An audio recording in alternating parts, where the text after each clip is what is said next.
আম্মুর প্রতিদিনের কাজ এখন অনেক সহজ করে দিলাম। আর গরুর ভুঁড়ি বা বট কার কার পছন্দ বলো তো? আজকে আম্মু বাসায় গরুর ভুঁড়ি রান্না করবে। গরম গরম ভাত দিয়ে গরুর ভুঁড়ি খেতে অনেক মজা লাগে। আর আমার তো রুটির সাথে গরুর ভুঁড়ি খেতে অনেক ভাল লাগে, তাই ভাবলাম আজকে আমি একটু রুটি বানাই। আর আজকে কিন্তু আমি বেলনা ফিরাতে বেলে বেলে রুটি বানাবো না, নতুন একটা জিনিস কিনছি আম্মুর জন্য, সেইটাই আজকে ট্রাই করবো ফার্স্ট টাইম।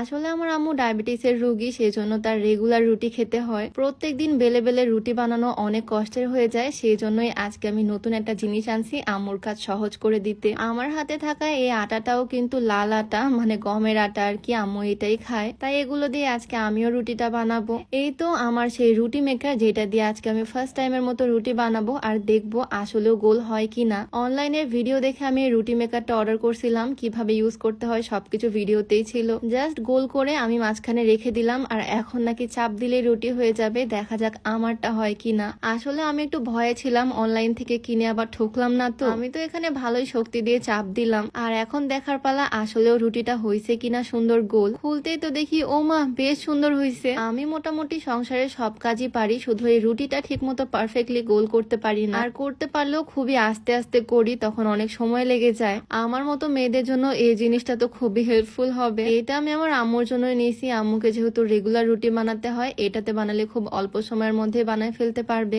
এই রুটি মেকারটা আমি একটা অনলাইনের পেজ থেকে নিয়েছি, যেটার নাম হচ্ছে ডিজিটাল ড্রিম স্টোর বিডি। তাদের পেজটা আমি ডেসক্রিপশনে মেনশন করে দিব, আর তাদের হোয়াটসঅ্যাপ নাম্বারটাও আমি স্ক্রিনে দিয়ে দিব। তোমাদের যদি এই প্রোডাক্টটা দরকার হয় তাহলে তাদেরকে নক করে তাদের কাছ থেকে এটা নিয়ে নিতে পারো। আমার তো প্রত্যেকটা রুটি বানানোর পর খুবই হ্যাপি লাগতেছে, মানে খুবই সুন্দর গোল গোল হয়েছে রুটি, আর খুব কম সময়ের মধ্যে হচ্ছে। আজকে যেহেতু আমি প্রথমবার ইউজ করতেছি, তাই হয়তো আমার একটু সময় লাগতেছে, বাট এই রুটি মেকারটাতে অনেক তাড়াতাড়ি রুটি বানানো যাবে। আর রুটিগুলো হচ্ছেও খুবই সুন্দর, একদম গোল গোল পারফেক্ট রুটি। আমি সব মিলে 4-5টার মতো রুটি বানাইছি এখানে। আর এখন এই লাল আটার রুটিগুলোকে আমি ভেজে নিব।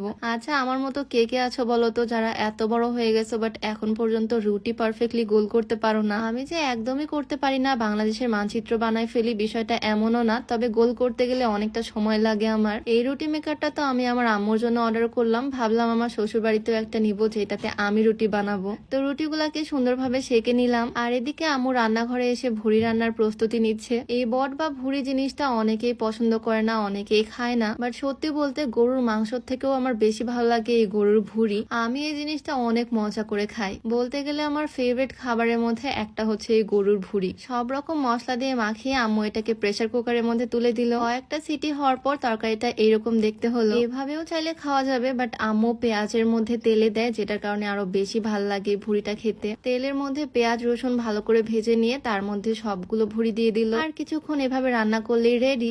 আমার তো এই ভুড়ি দিয়ে ভাত হলে আর কিছুই লাগে না। গরুর ভুড়ি তোমরা কারা কারা পছন্দ করো অবশ্যই কমেন্টে জানিও। তো আজকের ভিডিওটা এখানেই শেষ করছি। সবাই ভালো থাকো, দেখা হচ্ছে নেক্সট ভিডিওতে। আল্লাহ হাফিজ।